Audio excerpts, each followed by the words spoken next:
Jemaat yang terkasih, salam. Hati-hatilah dan berjaga-jaga. Waktu terus berlalu, pergulatan umat manusia rasanya tidak pernah selesai. Berita yang kemarin mungkin Bapak Ibu sudah baca bahwa terjadi pemerkosaan terhadap anak di bawah umur yang terjadi di Pasar Melor. Menurut berita ada 4 orang sedang mabuk, dikuasai oleh alkohol dan melecehkan dengan cara yang sangat tidak manusiawi.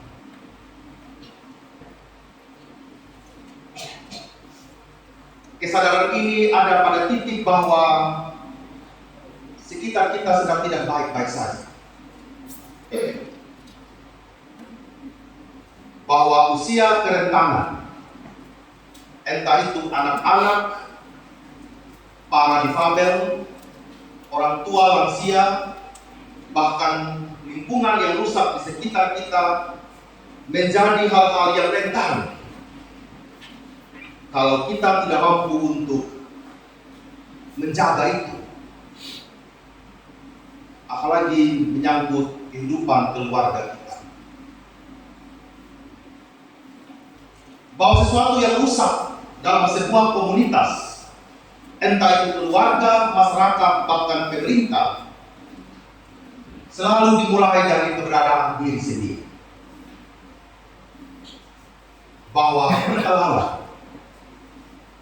untuk mengendalikan segala sesuatu yang akan merusak sebuah tatanan.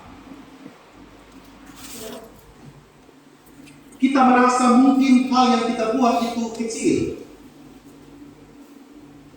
tetapi kita tidak pernah tahu bagaimana dampaknya itu bagi sekitar kita. Mungkin kita merasa anak-anak kita keluar rumah tanpa pesan apapun pada kita atau pamit, kita anggap biasa saja, dia pergi di kios. Melihat anak-anak kita di sekitar Manupara ini pergi pancing-pancing di selokan kita yang sampai jam 11 malam, saya jadi bertanya-tanya Pak Mama, sejauh mana perlindungan anak-anak kita di rumah? Apakah kita benar-benar memastikan anak-anak kita ada dengan kita atau tidak? Ini kan persoalan. Berarti kalau sekitar jam 7, jam 8 anak-anak kita tidur di rumah, Bapak Mama aman-aman saja kok. Orang tua dulu rasanya jauh lebih fisik, mencari dia punya anak-anak, ada main tali mereka, ada tidur pagi di buah kongkang, baru tahu.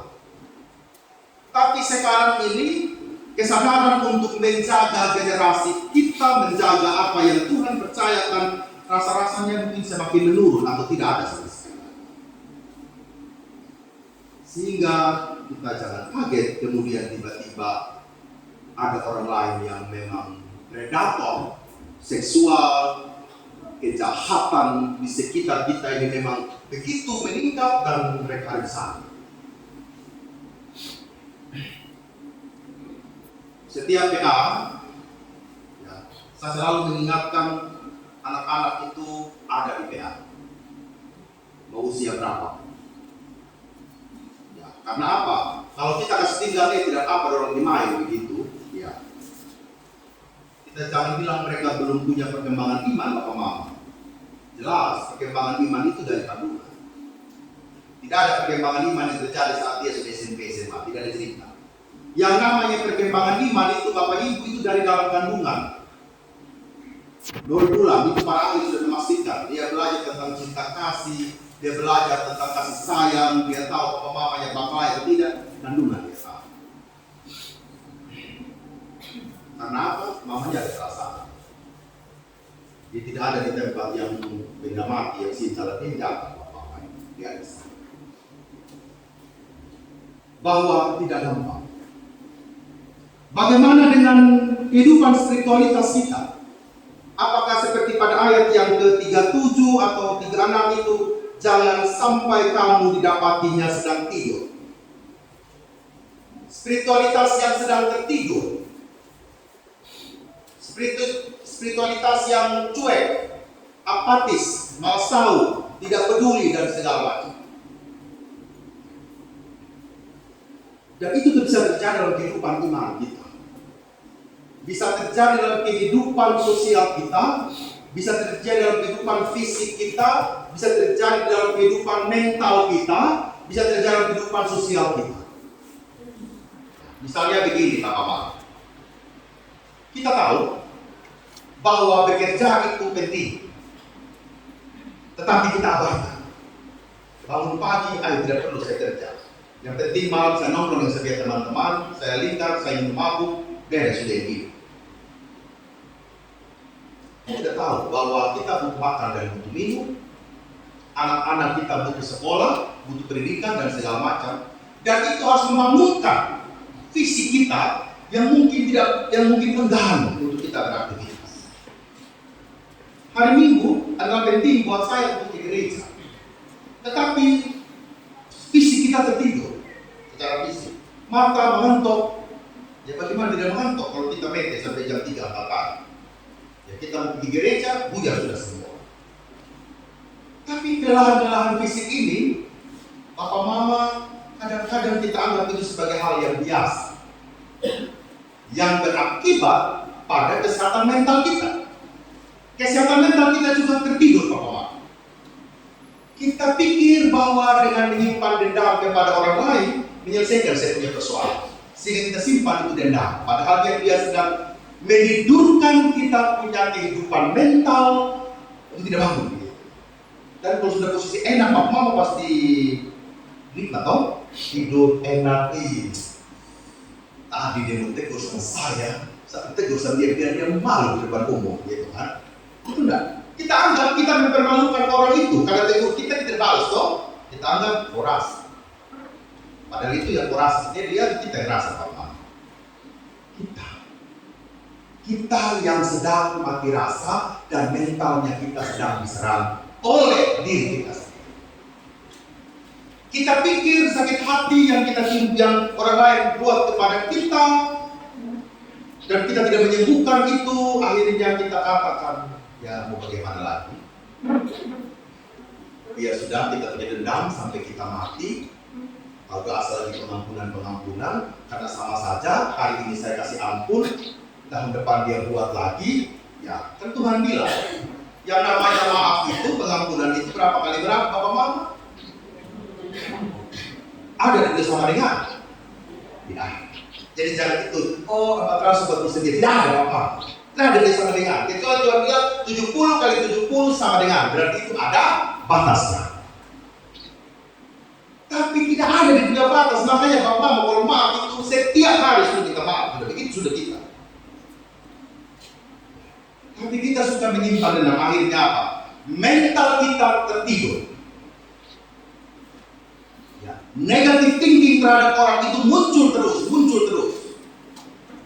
Kita mau berusaha, kita bilang sudah dalam pemikiran kita percuma kita orang berubah, kita mau jual tidak ada yang berikan A, B, C dan semua banyak alasan.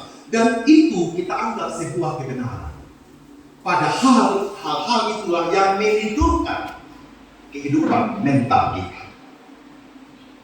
Oh spirit, bagaimana lagi spirit? Susah.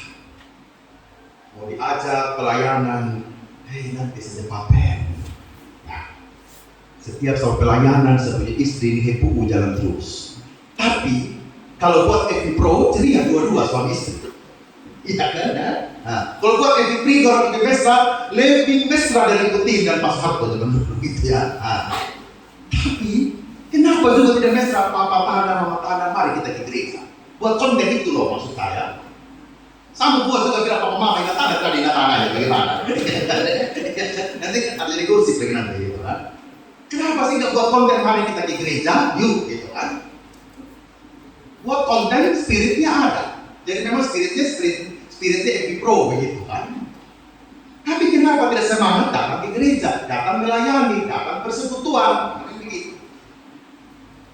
Jadi kita bilang spiritnya mati sebelah Mama. Kita tuh tidak mati apa orang bilang gitu kan ya. Untuk hal yang lain semangat, gitu kan? Tapi pilih keong di laut semangat sama-sama. Apa keong? Siput. Dan dipilih siput buat lawan semangat. Walaupun terbagi buat kita juga kita ya semangat. Tapi semangat datang di gereja. Diganti bensin semangat apa walaupun siang jam 12. Tapi datang firman Tuhan tidak antri, tidak mau. Ruang sudah AC, tutup sini sana supaya AC jangan keluar. Tidak ada juga itu.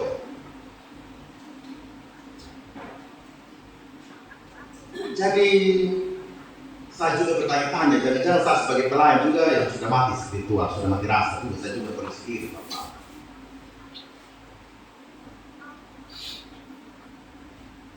Pastikanlah diri kita hadir. Apakah fisik kita sedang tertidur? Mental kita sedang tertidur? Kehidupan sosial kita sedang tertidur?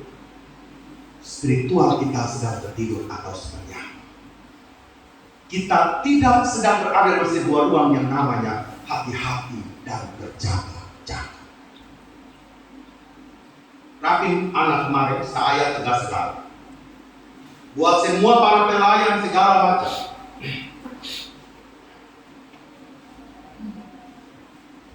Persoalan anak-anak yang dilecehkan harus kita melakukan yang namanya pencegahan dan preventif. Tapi kita kadang-kadang sebagai pendeta, saya garis bawahi memang sebagai pelayan, sudah ada tindakan pelecehan baru kita pergi demo di jalan sana. Terlambat sudah orang itu. Tapi kegiatan-kegiatan pencegahan kita anggap sebagai angin lalu. Saya berteriak di sidang gereja ramah anak itu dari tahun 2018. Pendeta-pendeta katakan apa lagi pendeta apa ini? Ada sendiri buat gereja ramah anak itu seperti gereja ramah. Oke, baik saja. Saya perjuangkan itu sebagai sebuah keputusan penting di sinode, tidak juga dijawab. Sampai di bawah di Wemangurah baru dijawab. Sampai di Moliru sana baru dikatakan mari kita launching. Bukan tanpa maksud dan tujuan. Bahwa kelengahan-kelengahan kita yang akan merusak seluruh tatanan kehidupan, tatanan iman kita sebagai orang yang percaya. Dan Yesus mengingatkan hal itu kepada para muridnya. Kenapa dia harus mengingatkan itu kepada para muridnya? Karena dia tahu bahwa segala macam tantangan-tantangan dalam hidup itu semakin hari semakin ada. Sehingga yang pertama yang dia ingin tegaskan bahwa berjaga-jaga adalah sebuah tanggung jawab. Berjaga-jaga itu adalah sebuah kepercayaan. Tuannya bilang dia mau pergi, dia tinggalkan rumah dan menyerahkan tanggung jawab. Artinya apa? Seluruh keberadaan dari seluruh apa yang dalam rumah itu merupakan apa? Tanggung jawabnya dia. Jadi dalam berjaga-jaga ini sebenarnya yang paling utama itu adalah unsur tanggung jawab. Tanggung jawab itu adalah sebuah tindakan moral yang harus kita lakukan sebagai pribadi, sebagai gereja, sebagai pemerintah, sebagai profesi apa? Seorang guru harus menjaga bagaimana moral siswa. Seorang pelayan, pendeta, pendatua, diaken, vikaris, guru Injil, apapun itu, bahkan kita sebagai orang tua mempunyai tanggung jawab untuk merawat apa yang Tuhan percayakan. Merawat cinta kasih di dalam keluarga, menjaga kehidupan doa bersama, menjaga kehidupan persekutuan bersama di dalam rumah tangga. Alarm itu harus dinyalakan oleh papa, oleh mama, dan oleh anak-anak. Sehingga jangan sampai tanggung jawab itu terlewatkan. Kita tidak ingat lagi apa yang menjadi prinsip-prinsip utama di dalam menjaga seluruh keutuhan rumah tangga. Hal yang kedua, dalam berjaga-jaga itu kita masing-masing memiliki tugas. Memiliki tugas. Ada peran-peran yang harus kita jalankan. bagaimana seorang ayah mau untuk melaksanakan tugasnya secara utuh di dalam rumah tangga. Karena apa? Kenyataan yang terjadi di sebuah kecamatan yang mencabuli dia punya cucu umur 13 tahun itu adalah opanya sendiri. Sekarang ini kan bingung, mau kasih lahir ini anak atau mau kasih gugur saja. Kalau mau kasih gugur, pertimbangannya takutnya kalau dia lahir cacat, selesaikan sama dia. Ini kan sudah masuk segala rupa-rupa. Kalau dilanjutkan, anak umur 13 tahun kira-kira mampu tidak untuk melahirkan. Ini tidak sedang terjadi di luar Sumba, Bapak Mama. Ini sedang terjadi di dekat kita. Apa yang kita mau katakan? Orang laki-laki tua pun tidak mampu untuk mengenal perannya apa.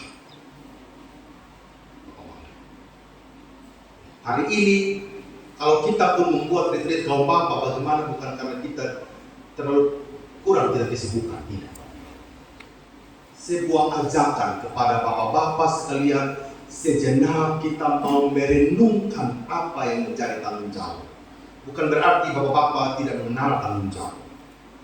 Memperdalam sesuatu, merefleksikan sesuatu, membawa hal yang positif bagi diri sendiri dan bagi lingkungan sekitar. Pembinaan yang kita lakukan di gereja ini, di komisi anak, perempuan, remaja, semua bapak itu semata-mata itu sebagai alarm untuk kita mengenal peran kita masing-masing. Bahwa ada banyak hal yang kita jaga. Termasuk menjaga kekristenan kita. Menjaga kekristenan kita di jemaat Manubara ini agar itu tetap bertumbuh di tengah-tengah gempuran pengaruh dan segala macam hal yang datang kerumun di sekitar kita itu.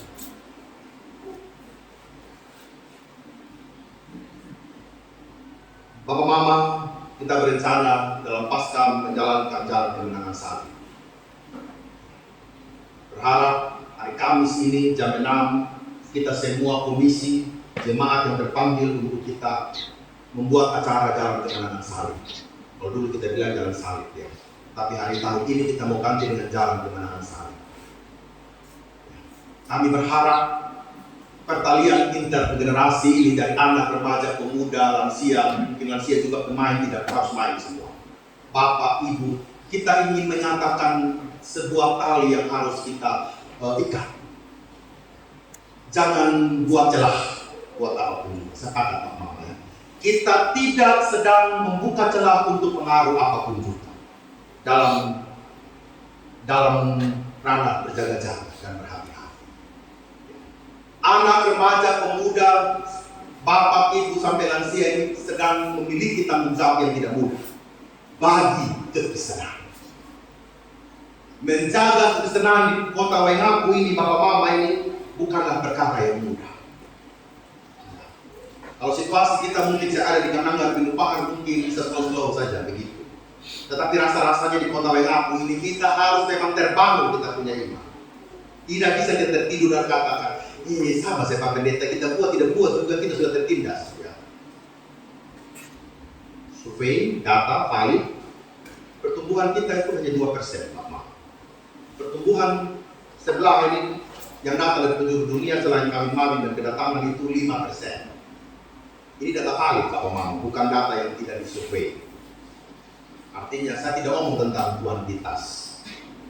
Tapi yang kita omong Manubara adalah kualitas berjaga-jaga kita seperti apa. Sedikit, tapi semuanya berfungsi. Amin. Itu jauh dasar daripada banyak, semuanya tertidur. Ya kan, ya toh? Ya kan? Ya. Sama saya seperti penjual iping ya, bukan iping saya tanya itu mau isi berapa gitu ya kan ya. Lebih baik iping sedikit anak tapi semuanya segar daripada iping dia satu kantong tapi semuanya busuk. Sampai teman terjebak beli iping karena banyak murah meriah, dia pulang dia masak apa ternyata sudah busuk semua. Kasih bebek tidak mau makan. Betul, apa cerita lagi ya. Aduh, Pak Pendeta, saya beli itu, satu kantong 10.000, saya pikir murah. Oh, periksa, tidak kan dijual di jalan, dia sudah ambil, isi taruh di mobil. Sampai rumah masak apa? Masak ini busuk, dia sudah membayangkan buat iping, kau campur kandangmu, gitu kan ya. Kau tahunya apa? Busuk semua bapak mama ya. Kasih bebek, dia bilang, bebek pun tak mau makan. Apa yang saya mau bilang? Kita tidak bicara kuantitas, terbanyak dan segala macam. Sedikit ini, kalau semuanya hidup, itu menjadi pagar hidup. Pagar hidup yang tidak akan ditembus oleh apapun juga. Hal yang ketiga. Dan memerintahkan penunggu pintu supaya berjaga-jaga. Apa yang dimaksud? Berjaga-jaga ini bukan perintahnya siapa-siapa. Perintahnya Tuhan. Berjaga-jaga adalah perintahnya Tuhan. Dan kalau Tuhan yang kasih perintah, berarti Tuhan yang akan jaga. Amin. Kita harus.